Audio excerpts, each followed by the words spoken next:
শুরুতে আমরা রিবা নামের একটি মেয়েকে জেলে বন্দি অবস্থায় দেখতে পাই। আর অন্ধকার যতই ঘনিয়ে আসছিল আর আমরা দেখতে পাই তিনটি আলাদা আলাদা শয়তান জিনকে। আর ওই শয়তানগুলি খুবই ভয়ানক শক্তিশালী ছিল। আর সেইখান থেকে একটি শয়তানের হাত ছিল শিকল দিয়ে বাঁধা। আর সেই শয়তানের হাতে ছিল একটি ছুরি। আর সেই ছুরি দিয়ে রিবার উপর শয়তানটি আক্রমণ করতে আসছিল। আর এখানেই দৃশ্যটি কাট হয়ে যায়। আর আমরা দেখতে পাই রিবাকে কোর্টে উপস্থিত করা হয়েছে। আর সেখানে ডক্টর কারিনা বলে যে কিছু মাস আগে আমাদের রিবা ঠিকই ছিল, সে পরিবারের সবাইকে অনেক ভালোবাসতো, কিন্তু হঠাৎ করে তার 21তম জন্মদিনের দিন তার এমন কি যে হলো, সে তার মা, ভাই এবং তার বোনকে মেরে ফেলে। এইটা একটা বিবেচনার বিষয়। এখন কোর্টে এইটা মোকদ্দমা করা হয়েছিল। আর তখনই রিবা গতকালের মতো শয়তানের দুনিয়ায় চলে যায়, যেখানে তাকে ওই শয়তান আবারও ভয় দেখাতে থাকে, যার ফলে সে রিয়েল ওয়ার্ল্ডে চিৎকার করে ওঠে। আর রিবার এইরকম ব্যবহার দেখে কোর্ট মনে করে রিবার হয়তো মানসিক সমস্যা রয়েছে। এজন্য কোর্ট তাকে রিহেব সেন্টারে পাঠানোর সিদ্ধান্ত নেয়। আর তারপর রিবার সুস্থতার দায়িত্ব ডক্টর কারিনার উপর দেওয়া হয়। তারপর আমরা রিবাকে একটি রিহেব সেন্টারে শিফট হতে দেখতে পাই। সেখানে আমরা রিহেব সেন্টারে চিফ নিক্সনকে দেখতে পাই। তার হাবভাব আচরণ দেখে মনে হচ্ছে যে সে রিবাকে একদমই পছন্দ করছে না, কারণ রিবার উপরে তার মা, বোন, ভাই হত্যার আরোপ ছিল। আর নিক্সনের মনে হচ্ছিল রিবা হয়তো মেন্টাল কন্ডিশন রোগীর ভাব ধরছে, সে বাহানা করে তার সাজা থেকে বাঁচতে চাচ্ছে। তারপর আমরা রিবার বাবা মিস্টার রয়কে দেখতে পাই। আর সে রিবার সাথে দেখা করতে এসেছে। আর সে রিবাকে বলে, আমি তোমাকে অনেক ভালো করে চিনি মা, তুমি তোমার মা, বোন এবং তোমার ভাইকে কোনোভাবে মারতে পারো না।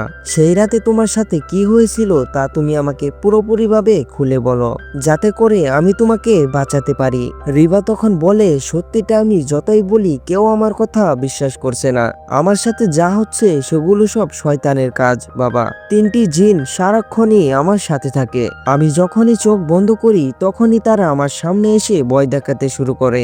আর তাদের জন্যই এই সব কিছুই ঘটেছে। আর এদিকে রিবার বাবা শয়তান, জিন, আত্মা এগুলো কিছুই বিশ্বাস করে না। এজন্য সে রিবাকে বলে, তুমি তোমার ব্রেন কেন ব্যবহার করছো না?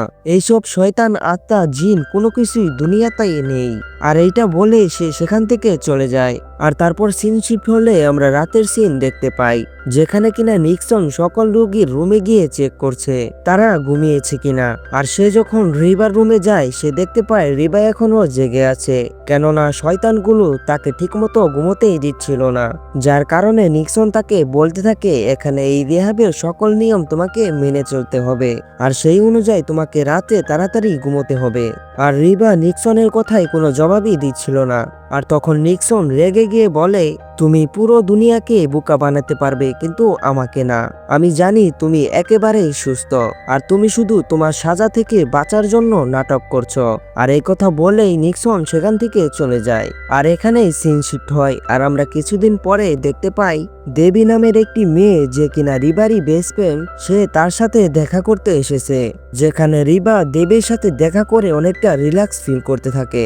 রিবা যখন দেবীর সাথে কথা বলছিল তখন রিবা বলে, সবাই তাকে পাগল ভাবে, আসলে আমি পাগল না, আর আমি আমার পরিবারের সদস্য কেউকেই মারিনি। আর দেবী তখন বলে, আমি তোমাকে বিশ্বাস করি, তুমি এমনটা কখনই করতে পারো না।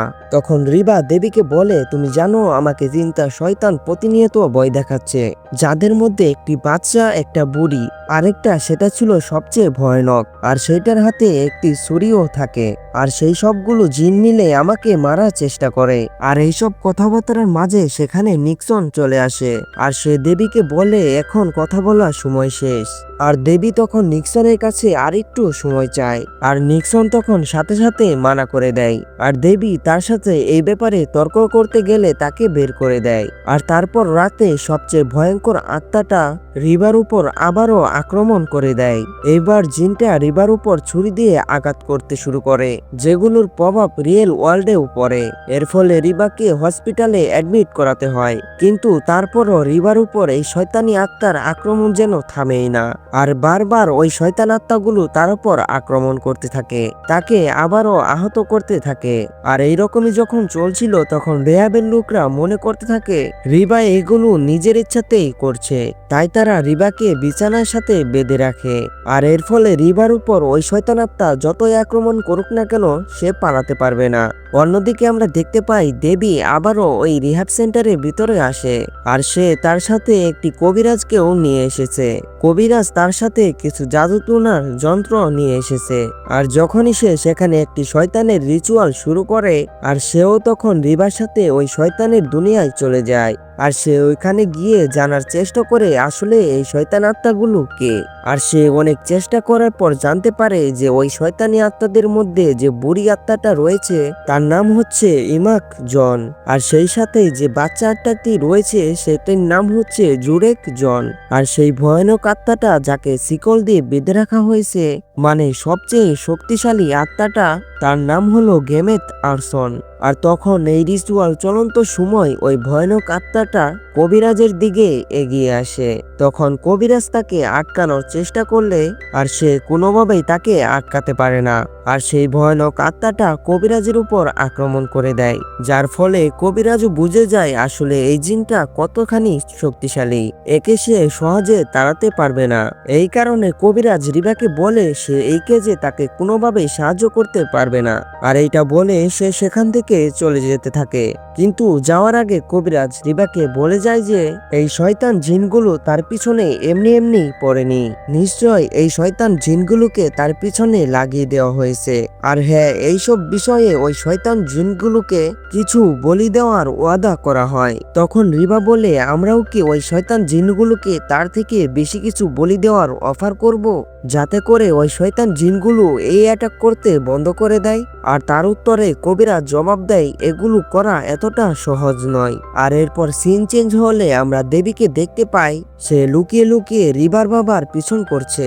আর তার এই ব্যাপারে সন্দেহ ছিল যে যখন রিবার পুরো পরিবার মারা গিয়েছে, কিন্তু রিবার বাবা কিভাবে এখনো বেঁচে আছে, হয়তো এটাও হতে পারে রিবার বাবা এইসব কিছুর মাস্টার প্ল্যান। আর যখন কিনা দেবী এইসব বিষয়ে খোঁজখবর নিচ্ছিল, আর তখনই সে জানতে পারে রিবার বাবা এবং রিবার আন্টি মানে ডক্টর কারিনা তাদের দুজনের অ্যাফেয়ার চলছে। আর এখন এইসব কিছু দেখার পর দেবী বুঝে যায় যে এই কেসটা দেখতে যতটা সহজ মনে হচ্ছে আসলে এতটা সহজ নয়। আর রিবাকে জেনে শুনেই এই কেসে ফাঁসানো হয়েছে যেন তাকে দূরে রাখা যায়। আর এই জিনগুলোকে রিবার পিছনে যে কে লেলিয়ে দিয়েছে সেটাও তার কাছে রহস্যের বিষয়। এরপর আমরা দেখতে পাই সামনে আসা বিপদগুলোকে আন্দাজ করতে পেরেও দেবী নিজেকে আটকে রাখতে পারে না। সেই রাতে দেবী রিবাকে ওই রিহাব সেন্টার থেকে পালাতে সাহায্য করে। আর রিবাকে বাইরে এনে সবার আগে বলে তার বাবা এবং তার আন্টির মাঝে অ্যাফেয়ার চলছে। কিন্তু এটা শোনার পরও রিবার মধ্যে আমরা কোনো তফাতই দেখতে পাই না, কারণ তার মধ্যে এখন যেগুলো ঘটছে সেগুলোর সামনে এটা কিছুই নয়। আর তারপর তারা এসব কথা ভুলে গিয়ে আপাতত রিহ্যাব সেন্টার থেকে পালিয়ে এখন তাদের কাজ কিছুটা এনজয় করা। পরের দিন আমরা দেখতে পাই যখন doctor Kareena CCTV footage check করে দেবীর এইসব কর্মকাণ্ড দেখতে পেয়ে সে অনেকটা রেগে যায়। আর সে অনেক খোঁজাখুঁজির পর দেবীর নাম্বারটা বের করে আর তাকে কল করে। তুমি রিবাকে রিহ্যাব সেন্টার থেকে বের করে কোর্টের আদেশ ভঙ্গ করেছ। তুমি যদি রিবাকে ফেরত না দাও তাহলে তোমার পরিণতি খুব খারাপ হবে। আর রিবা তখন সেখান থেকে সবকিছু শুনছিল। আর সে রিহাবে ফিরে যাওয়ার জন্য রাজি হয়ে যায়, কারণ সে চাচ্ছিল না তার বন্ধু দেবী এসব কেসে ফেসে যাক, তার জীবনটা বরবাদ হয়ে যাক যেমনটা রিবার হয়েছে। আর পরের দিন আমরা দেখতে পাই তাদের দেওয়া লোকেশনে কারিনা রিবাকে নিতে এসেছে। আর যখন সে রিবাকে নিয়ে যাচ্ছিল, যেতে যেতে সে দেবীকে বলে তুমি রিবার থেকে দূরে থাকো, গিমেত আত্মার কথা বলে উস্কানোর চেষ্টা বন্ধ করো। কারিনা এখানে গিমেত জিনের কথাটা মুখে নিয়ে অনেক বড় ভুল করে ফেলেছে, কারণ এই জিনের কথা তো কবিরাজও বলেছিল। আর এইটা কারিনা কিভাবে জানলো? আর এইটা দেবীর বিশ্বাস হয়ে যায় যে কারিনা ওই জিনগুলোকে রিবার পিছনে লেলিয়ে দিয়েছে। আর এইসব কিছুর পিছনে কারিনারই হাত রয়েছে। আর এরপর আমরা দেখতে পাই যে কারিনা যখন রিবাকে ওই রিহ্যাব সেন্টারের রুমে দিয়ে আসতে গিয়েছিল, আর এদিকে দেবী তাড়াতাড়ি করে কারিনার বাসায় চলে যায় আর তার পুরো বাড়ি তল্লাশি করতে থাকে। আর সে তল্লাশি করতে করতে সে বেসমেন্টের নিচে চলে আসে। আর সে সেখানে দেখতে পায় পুরো বেসমেন্টেই কালো জাদু করার আয়োজন করে রেখেছে, যেন সেখানে নিয়মিতই কালো জাদু করা হয়। আর চারদিকে রিবার পরিবারের ছবি লাগানো ছিল। আর সেটা থেকে আমরা জানতে পারি যে আসলে কারিনাই এসব কিছুর মাস্টার প্ল্যান। কারিনাই এসব জিনগুলোকে রিবার পিছনে লেলিয়ে দিয়েছে। কারিনা এসব জিনগুলোকে দিক নির্দেশনা দিত। আর সে মিস্টার রয়কে ভালোবাসতো, মানে রিবার বাবা। আর তার প্ল্যানিং ছিল সে আত্মাগুলোকে সে রিবার উপর ছেড়ে দিবে, আর তার মাধ্যমে সে রিবার পুরো পরিবারকে মেরে ফেলবে। আর তারপর রিবাকে হয়তোবা খুনের মামলায় অথবা রিহ্যাব সেন্টারে পাঠিয়ে দিবে, এবং সে একাই মিস্টার রয়ের সাথে থাকবে। আর এদিকে দেবীর কাছে সবকিছুই ক্লিয়ার হয়ে গিয়েছে। আর দেবী যখন এখানে তল্লাশি চালিয়ে যাচ্ছিল, আর তখনই কারিনা বাসায় চলে আসে। আর তাই দেবী বেসমেন্টে লুকিয়ে থাকে। এখানে বাসায় আসার সাথে সাথে কারিনার কাছে মিস্টার রয়ের কল আসে। আর মিস্টার রয় তখন বলে এখন থেকে আমাদের দেখা বন্ধ করে দিতে হবে। আর কারিনা তখন বলে হঠাৎ করে এই কথা বলছো কেন? আর মিস্টার রয় তখন বলে তোমার উপস্থিতি আমার কাছে বিরক্তকর লাগে, আর এই কারণেই আমাদের মিলামিশা বন্ধ থাক। এর মানে শয়তানি শক্তিদের রিবার পিছনে লাগানোটা এখন আর কাজেই লাগবে না। আর কারিনা তখন মিস্টার রয়ের মুখে এই কথা শুনে অনেক রেগে যায়। আর কারিনা তখন রাগের বশে বলে আমি তোমার ওয়াইফ আর তোমার বাচ্চাদের যেভাবে মেরেছিলাম সেইভাবেই আমি রিবাকে মেরে ফেলবো। আর এইটা শোনার সাথে সাথে মিস্টার রয়ও শকড হয়ে যায়। এর মানে মিস্টার রয়ের এই ব্যাপারে কোনো ধারণাই ছিল না। আর এদিকে রয় তাকে কিছু বলার আগেই সে কলটা কেটে দেয়। আর তারপর কারিনা রেগে বেসমেন্টে চলে আসে। আর সেই গিমের জিনকে ডেকে বলতে থাকে সে যেন আজ রাতে রিবাকে মেরে ফেলে। আর যা কান পাতে দেবী সবকিছুই শুনে ফেলে। আর তারপর কারিনা যখন সেখান থেকে রিহ্যাব সেন্টারে এগিয়ে যাচ্ছিল, তখন দেবী সবার আগে মিস্টার রয়ের কাছে যায়, তার সাহায্যে যেন রিবাকে বাঁচাতে পারে। আর এদিকে কারিনা সবার আগেই রিহ্যাব সেন্টারে পৌঁছে যায়। আর সে রিবার সাথে দেখা করার জন্য জিদ করতে থাকে।